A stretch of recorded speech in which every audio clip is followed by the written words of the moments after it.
তো যাকে খুশি তাকে দেওয়া যাবে না, যাবে? একটা হক একটা বাতিল আছে। যেহেতু সামনে নির্বাচন, এই নির্বাচন আমরা কিন্তু সচরাচর বলি যে নির্বাচন আমার ভোট আমি দেবো, যাকে খুশি তাকে দেবো, বলি না? কিন্তু আল্লাহ কোরআনে বলছে ইন্নাল্লাহা ইয়ামুরুকুম আন তুআদ্দুল আমানাতি ইলা আহলিহা। আল্লাহ বলছে আমি নিশ্চয়ই তোমাদেরকে নির্দেশ দিচ্ছি যে তোমার আমানত যে রক্ষা করতে পারবে তাকে তোমরা দাও। ভোট তো যাকে খুশি তাকে দেওয়া যাবে না, যাবে? একটা হক একটা বাতিল আছে। আচ্ছা, চাঁদাবাজি করা কি হক? মদ খাওয়া হক? অন্যায় জুলুম করা কি হক?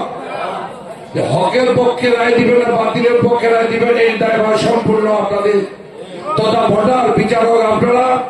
ভোলা এবং দেবীগঞ্জ তথা বাংলাদেশ কার হাতে নিরাপদ, এটা দায়িত্ব আপনাদের। আপনাদের ওসিলায় সবকিছু চেঞ্জ হবে।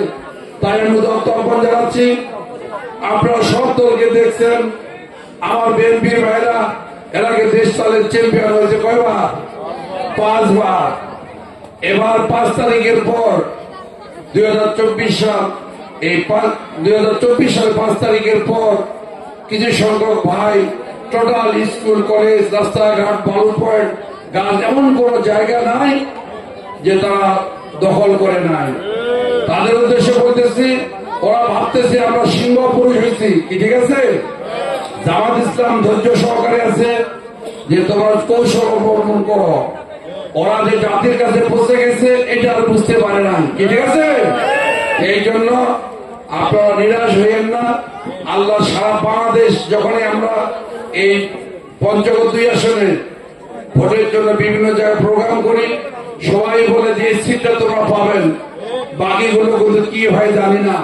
কিন্তু আলহামদুলিল্লাহ সারা বাংলাদেশ জোয়ার জানে যে দেশ একমাত্র নিরাপদ জামাতের হাতে। তারা ব্যক্তি জীবন, পারিবারিক জীবন, রাষ্ট্রীয় জীবন, আপনারা বলেন এমন কোন দপ্তর নাই যে আমরা পরিচালনা করতে পারবো না। এবং অভিভাবক মা বোনরা যদি না থাকে সংসার যেমন অচল হয়ে যায়, তখন প্রতিটি কাজেই তাদেরও মা বোনদের অবদান আছে। তাই তারা শুধু স্বাধীনতা বজায় রাখে করবে। তাই আমরা প্রতিটি কাজ ইনশাআল্লাহ সামনে আপনাদের আমাদের পাশাপাশি পদ্মার সহিত কাজ করবেন। এবং যদি হিন্দু ভাই থাকে তাদের উদ্দেশ্যে বলতেছি, আপনারা আমাদের জামাত ইসলাম যদি ক্ষমতায় আসে, আপনারা আমাদের সবচেয়ে বেশি নিরাপদ থাকবে হিন্দু ভাইরা। এই জন্য আমরা সবকিছু ভেদাভেদ ভুলে যাই, আমরা সবাই মিলে এই দেশকে একটা সুন্দর দেশ হিসাবে উপহার দিতে পারি, এই আশাবাদ ব্যক্ত করে আমার বক্তব্য এখানে শেষ করলাম।